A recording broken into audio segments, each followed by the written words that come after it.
Testing, testing. Ladies and gentlemen, how much does a loft conversion cost in 2026? Now, we just broke this job down for a builder out in East London. Now that we're going to mix this up, there's two sort of examples here. There's an extension with a loft conversion on top, and then we've just got a loft conversion. So I'm going to run you through two lots of numbers, okay? So how much does a loft conversion cost in the UK? Well, this one here that we did extension with a loft conversion was £175,000 excluding VAT. Now, this was broken obviously down into preliminaries, loft conversion with the extension below it, all the P&Gs, which is not labor and not materials. This is more how the business runs, what their overheads are. Do they allow for vehicle charges? How many days are they allowing for project management? How many hours, etc., etc.? And then we go into the juice here, into the project management. Okay, so back to the slide. The internet says 40 to 80K, and that's about right. What the builder's quote was 60 to 150, depending on the spec, how many details, and what their actual costs are. Anyone can go on the internet and blurt how much stuff is, but until you've got data of a builder actually doing the job with invoices of what the painter's actually charging them and how much the bricks are per brick, then that's how we know what the costs are, okay? So this real case was £210,000 including VAT. Okay, 4 common builds, 4 very different price tags.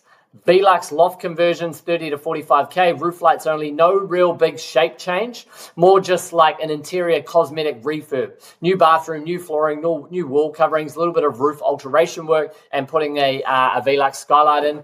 Dormer window, dormer loft, we're probably looking at 50 to 90,000.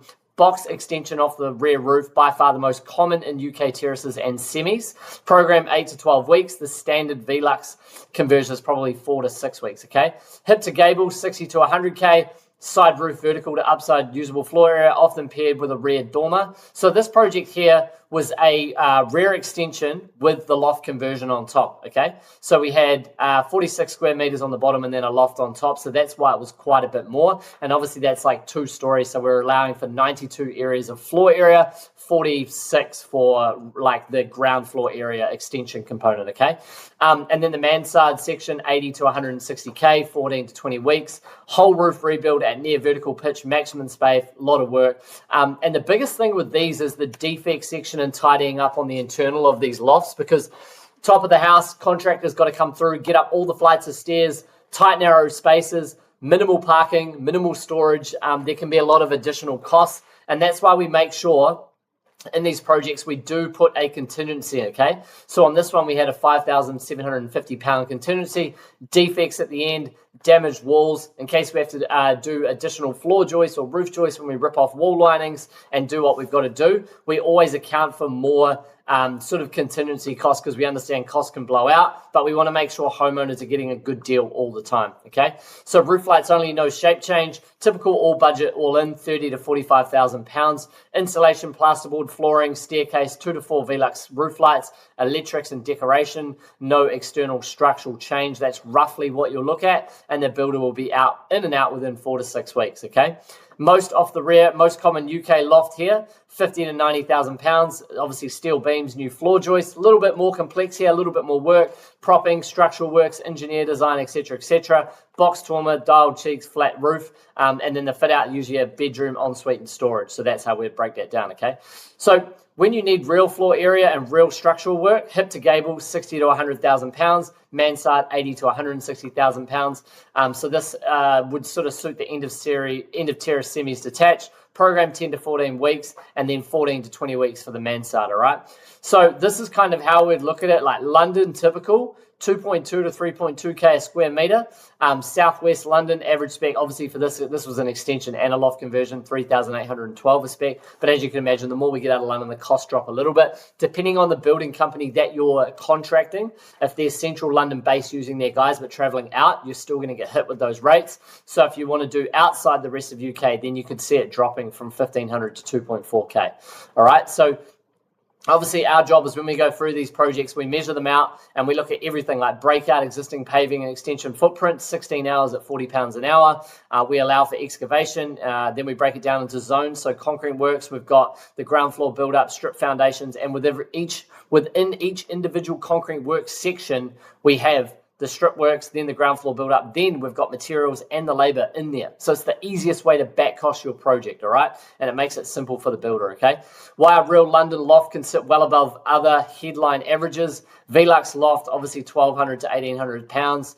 Dormer, 1,500 to 2.4. Now, this is great for feasibility stage, even for you builders. You can take these numbers to a client and you can hire us to do a 25 to 30 line item breakdown as a feasibility report, help them get that over the line, and then you can submit that through. Once they're happy with the ballpark cost, then you can come and contract us anywhere between 450 and 700 pounds, and we can do a full BOQ with markups, a trade tender summary letter that you can send to your client, a material schedule, and also a program timeline, so you can be completely transparent with your client, okay? Because that's what we want to do, is provide more data. So real costs from these case studies. This was obviously the big extension component. Structural steel allowance was 11,500 pounds. Meterage is in the job.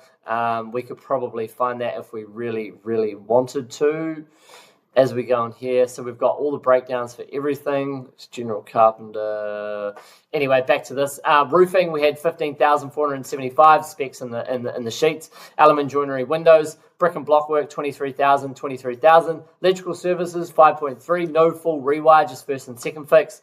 Plumbing services, 7,000. This is where you could have additional cost blowouts and the contingency would come into play, is you have to redo more plumbing and more electrical in the house to tie into the new. So that's always something to look in for. Staircase allowance, 4,000 pounds. Roof lights, 2 at 1,150. The install would be on top of that. We'd put that under general frame carpenter, 2.3k. Scaffolding and setup, dismantle, 3.5.